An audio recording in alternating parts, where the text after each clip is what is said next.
ఆ గౌరవ కార్పొరేటర్లు ఈ సంవత్సరాల కాలంలో చిన్న పనుల కోసం దరఖాస్తు ఇచ్చిన 5 పైసల బిల్ల శాంక్షన్ కాలేదు. పాత బస్తీలలో, టౌన్లలో, కొత్తగా విస్తరించిన కాలనీలలో డ్రైనేజీ వాటర్ అంతా కూడా పైకి ఉబ్బి పారుతున్నప్పటికి కూడా దానికి అతిగతి లేదు.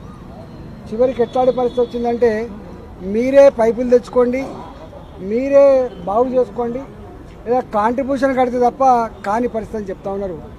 ఒకవైపు ఏమో విశ్వనగరం పేరుకు ట్యాక్సులు వసూలు చేసేటప్పుడు మాత్రం గొప్పగా వసూలు చేస్తారు, కానీ మురికి నీరును ట్రీట్మెంట్ చేసే విషయంలో కానీ, మురికి నీళ్లను రోడ్ల మీద పారకుండా ఉండే విషయంలో కానీ ఈ ప్రభుత్వం సంపూర్ణంగా విఫలమైపోయింది. మేము చెప్పినాం, వర్షాకాలం వస్తూ ఉంది, జిహెచ్ఎంసీ మీరు కోఆర్డినేట్ చేసుకొని మురికి కాలువలలో, పైపు లైన్లలో పేరుకపోయినటువంటి మట్టినంతా తీయండి. ఎక్కడెక్కడైతే 5 సెంటీమీటర్లకు 8 సెంటీమీటర్ల వర్షానికే మొత్తం మునిగిపోతున్నాయో ఈ మునిగిపోకుండా ప్రికాషన్ మీద తీసుకోండి. ఇంత టెక్నాలజీ వచ్చింది, అవసరమైతే మిషన్లు ప్రకృతి చేసుకోండి, మ్యాన్ పవర్ ప్రకృతి చేసుకోండి, ఇవాళ ఇండ్లు మునగకుండా చూసుకోండి అని చెప్పి వారికి చెప్పడం జరిగింది. రెండవది తాగే నీళ్ళ కోసం మిషన్ భగీరథ వచ్చిన తర్వాత 135 లీటర్ల నీళ్లు ప్రతి మనిషికి ఇస్తా అని చెప్పినటువంటి ప్రభుత్వం ఇవాళ ఇన్ని వేల 40-50 వేల కోట్ల రూపాయలు ఖర్చు పెట్టిన తర్వాత కూడా ఇవాళకి హైదరాబాద్ నగరంలో 2 రోజులకోసారి 3 రోజులకోసారి నీళ్ళు వస్తున్నాయంటే ఎంత అస్తవ్యస్తంగా ఉందో దాన్ని బట్టి మనకు అర్థం కావాలి.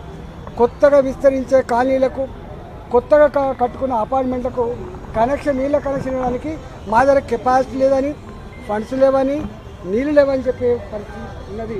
కట్టబడ్డ ట్యాంకులు కనెక్షన్ ఇవ్వలేదు, వేయబడ్డ పైప్ లైన్లకు కనెక్షన్ ఇవ్వలేదు, డబుల్ బెడ్రూమ్లకు అయితే అతిగతి లేదు. ఇవాళ శివారు ప్రాంతాల కాలనీవాసులు, అపార్ట్మెంట్లలో ఉండే ప్రజలు, బస్తీలలో ఉండే ప్రజలు ట్యాంకర్లతో నీళ్లు కొనుక్కునే దుస్థితి ఉంది. దీన్ని ఎప్పుడు రెక్టిఫై చేస్తారంటే వాళ్ళు మాకేదో ప్రణాళికలు, ఏదో 17,000 కోట్లు, ఫేజ్ 2లు, ఫేజ్ 3 గురించి మాట్లాడుతున్నారు తప్ప ఇప్పటికిప్పుడు ఈ సమస్య పరిష్కారానికి వాళ్ళ దగ్గర రూపాయి ఉన్నట్టు కానీ ప్రణాళిక ఉన్నట్టు తెలుస్తుంది. మేము ఒకటే చెప్పినాం, మీరు కనుక వచ్చే వర్షాకాలానికి వరదలు రాకుండా, ముంపు గురి కాకుండా ప్రికాషన్ తీసుకోండి, శాశ్వత పరిష్కారం చేయమని చెప్పి కోరినాం. ఒకవేళ కనుక ఈ ప్రభుత్వం స్పందించకపోతే, ఎందుకంటే ఈ శాఖ ముఖ్యమంత్రి చేతిలో ఉంది కాబట్టి ముఖ్యమంత్రి గారు తీర్చలేదు, వారు రాజకీయాలు తప్ప, రాజకీయ పరమైనటువంటి అంశాలు తప్ప ప్రజల పరమైనటువంటి మురికి నీళ్ళ సమస్య కావచ్చు, తాగే నీళ్ళ సమస్య కావచ్చు, సిమెంట్ రోడ్ల సమస్య కావచ్చు, ఇవాళ లైట్ల సమస్య కావచ్చు, అవన్నీ చర్చించేటువంటి తీరిక వారికి లేదు. నేను ఒకటే చెప్తా ఉన్నాం, ఇప్పటికైనా సంవత్సరంన్నర గడుతూ ఉంది ప్రభుత్వం వచ్చి, ఇప్పటికైనా ప్రజలు బాధపడుతున్న సమస్యలు ఐడెంటిఫై చేయండి, పరిష్కరించే ప్రయత్నం చేయమని చెప్పారు. Sir, political comment PCC Mahesh Kumar గారు మీరు ఒక అలిగేషన్ చేశారు, దానికి సంబంధించి వాళ్ళకు